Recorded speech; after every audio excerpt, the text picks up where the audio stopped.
Donne-le-moi, Liana, tout de suite. Non, il est à moi, et je l'emmène loin d'ici. C'est mon fils aussi, je peux le protéger. Tu ne comprends pas, la malédiction m'a prise, pas lui. Si tu le gardes, elle le dévorera. Liana, reste, on trouvera un moyen ensemble. C'est mon corps, Adrien, mais la mère...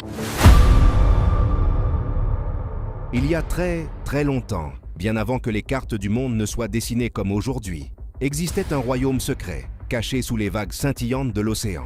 C'était le royaume des sirènes, un lieu de magie et de beauté, protégé du monde des humains par une ancienne prophétie. Cette prophétie disait que si jamais une sirène s'unissait à un humain, une malédiction terrible s'abattrait sur les deux mondes, apportant une fin insatiable et la désolation. Pendant des siècles, cette règle fut respectée. Les sirènes vivaient en harmonie, leur chant résonnant dans les profondeurs, loin des oreilles des mortels. Mais le destin, comme souvent, est capricieux. Sur la côte, niché entre la forêt dense et l'océan infini, se trouvait un petit village de pêcheurs. La vie y était simple, rythmée par le va-et-vient des marées. Parmi les pêcheurs, il y en avait un du nom de Chris. Ce n'était pas un homme ordinaire. Il avait un cœur d'aventurier et une âme de poète. Chaque jour, il s'aventurait plus loin que les autres, non seulement pour pêcher, mais aussi pour écouter les histoires que l'océan semblait lui murmurer. Un soir de pleine lune, alors qu'il réparait ses filets sur une plage isolée, il entendit « Ce n'était pas le chant des oiseaux, ni le murmure du vent. C'était une mélodie si pure, si envoûtante, qu'elle semblait provenir d'un autre monde. » Guidé par cette voix, il s'approcha des rochers et la vit. Une créature d'une beauté irréelle, la moitié supérieure d'une femme magnifique, la moitié inférieure d'un poisson aux écailles brillantes comme des milliers de joyaux. C'était une sirène, mais elle n'était pas comme les autres. Ses yeux portaient une ombre de tristesse, et son chant, bien que magnifique, était empreint de mélancolie. C'était une sirène qui avait été maudite par les siens pour sa curiosité envers le monde de la surface. Contre toute attente, au lieu d'être effrayé, Chris fut fasciné. Il revint chaque nuit, lui apportant des fruits de la terre ferme, lui racontant des histoires de son village. Elle, en retour, lui partageait les secrets des profondeurs. L'inévitable se produisit. L'amour naquit entre le pêcheur et la sirène maudite. Un amour interdit, un amour qui allait sceller leur destin et celui de tout le village. Ils ignoraient, ou peut-être choisissaient d'ignorer, l'ancienne prophétie. De leur union impossible, un enfant fut conçu.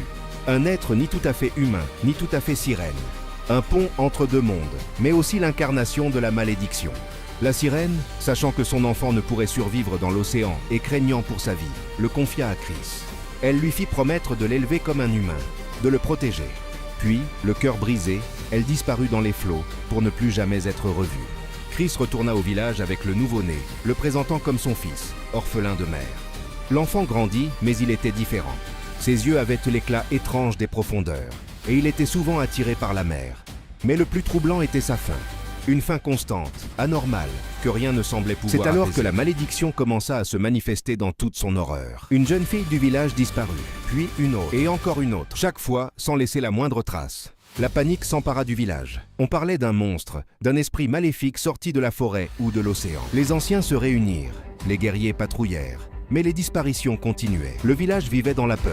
Les mères verrouillaient leurs portes et gardaient leurs filles à l'intérieur. Chris, voyant la terreur dans les yeux de ses voisins, sentait une angoisse terrible grandir en lui. Il observait son propre fils avec une suspicion grandissante. L'enfant, qui devenait un jeune adolescent, semblait plus fort, plus étrange après chaque disparition. Une nuit, Chris décida de le suivre. Ce qu'il découvrit dépassait l'entendement. Il suivit son fils jusqu'à une crique isolée.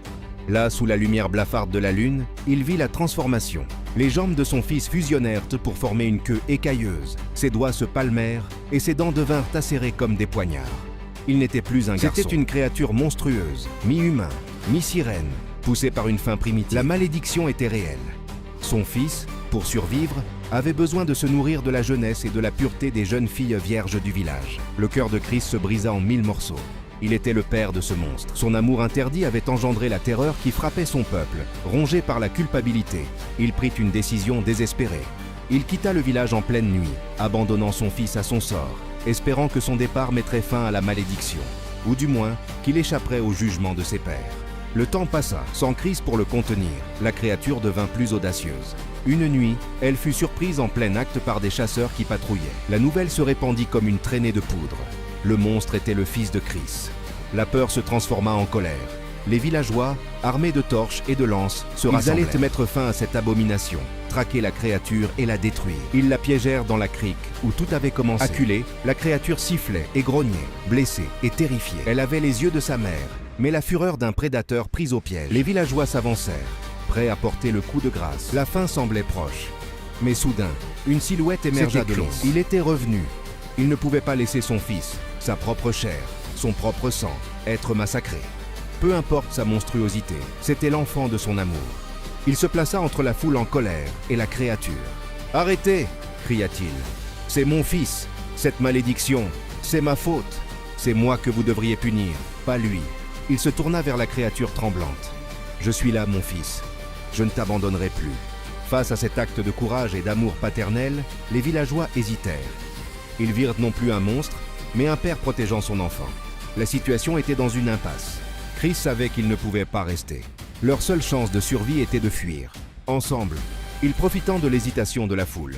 Chris attrapa son fils. Il se jeta avec lui dans l'océan. Les vagues les engloutirent. Chris, le pêcheur qui connaissait si bien la mer, et son fils, la créature des profondeurs, disparurent sous les flots. Nul ne sait ce qu'il est advenu d'eux. Certains disent qu'ils ont trouvé un refuge, dans une île lointaine, où la faim du garçon pouvait être apaisée sans nuire à personne. D'autres racontent que la mère sirène, sentant leur détresse, est revenue des profondeurs pour les guider vers le royaume caché, où la magie ancienne a pu enfin briser la malédiction. Le village lui retrouva peu à peu la paix. Mais la légende de Chris, le pêcheur qui aima une sirène, et de leur enfant maudit, est restée une histoire murmurée les soirs de tempête. Un avertissement sur les amours interdits et les conséquences imprévisibles de nos choix. Un rappel que même dans la monstruosité, il peut y avoir une part d'humanité, et que l'amour d'un père peut le pousser à affronter le monde entier pour sauver son enfant.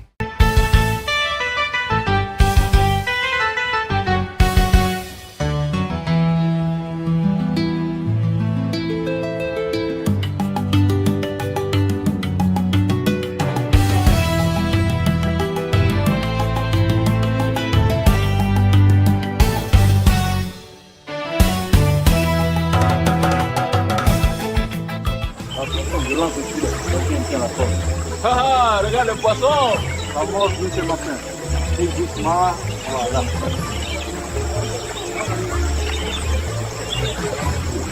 Encore remplir le panier. 3 pêcheurs ont disparu cette semaine. Leur pirogue a été retrouvée vide, mordue. Alors c'est bien la même chose qui rôde sous l'eau. Oui, la créature du lac. Les anciens la craignaient, mais jamais elle n'avait osé s'approcher ainsi. Si nous en change, frère, le lac devient imprévisible. Tu as vu les vagues ce matin? Oui, le filet a failli se rompre. Si le poisson manque, on aura au moins ses patates. Parfois, je me demande ce qu'il y a de l'autre côté. Une ville où personne n'a faim. Chef, pourquoi personne n'ose pêcher loin au large? Parce que la mer là-bas, et sous nos coques, il passe des ombres que personne ne connaît. Depuis quelques semaines, il y a des choses là-dedans. Tu as entendu, Awa? On a retrouvé encore un bateau vide près de la pointe. Oui, 3 cette semaine. Personne ne sait où ils sont passés. Ils disent que la mer avale les hommes, comme si elle avait faim. Ma tante jure avoir vu des lueurs la nuit, des lanternes qui disparaissent d'un coup. Des lueurs ou des esprits. Moi, je garde mes enfants près du feu. Il est trop curieux, Chris. La mer pourrait le punir.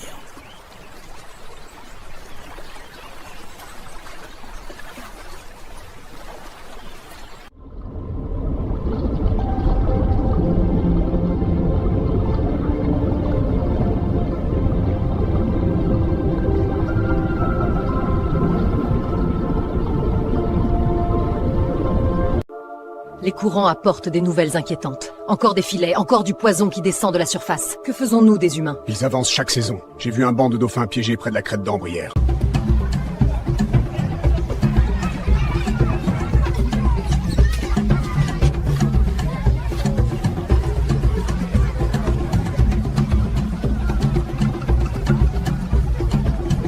Faut que je reste calme. Même si l'eau, on dirait qu'elle respire. Ouais. Les anciens disent qu'il y a quelque chose là-dessous. Si tu l'entends bouger, fais demi-tour. Je vais juste pêcher.